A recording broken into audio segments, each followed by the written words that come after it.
ओडिशा प्रदेशर अग्निशम और जरूरीकालीन सेवा गृहरक्षी और बेसामरिक विभागर महानिर्देशक डॉक्टर सुधांशु षडंगी आईपीएस वार्ता पढ़ी शुणाऊँ।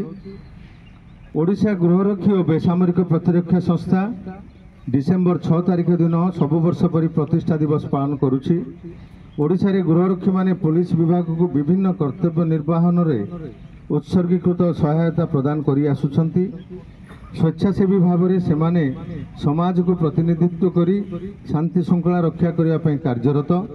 या छड़ा दैनंदिन ट्रैफिक नियंत्रण, रात्रि पेट्रोलिंग, भीड़ नियंत्रण इत्यादि रे सहायता प्रदान करुछंती। सेही भली बेसामरिक प्रतिष्ठान स्वेच्छासेवी माने जनसाधारण को सदा सर्वदा उत्सर्गीकृत सेवा प्रदान करुछंती।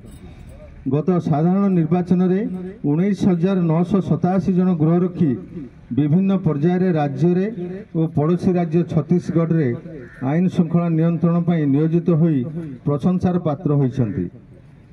चलित वर्ष रथयात्रा रे 2,500 जन गृहरक्षी पुरी रे आईन श्रृंखला नियंत्रण पर नियोजित होइथिले। यही शुभ अवसर में मु समस्त गृहरक्षी और बेसामरिक प्रतिरक्षा प्रतिष्ठान सदस्यों को शुभेच्छा जनाऊँगी। आशा करुछि सेमाने भविष्य रे जनसाधारण सेवा क्षेत्र में निजर प्रतिबद्धता बजाय रखिबे।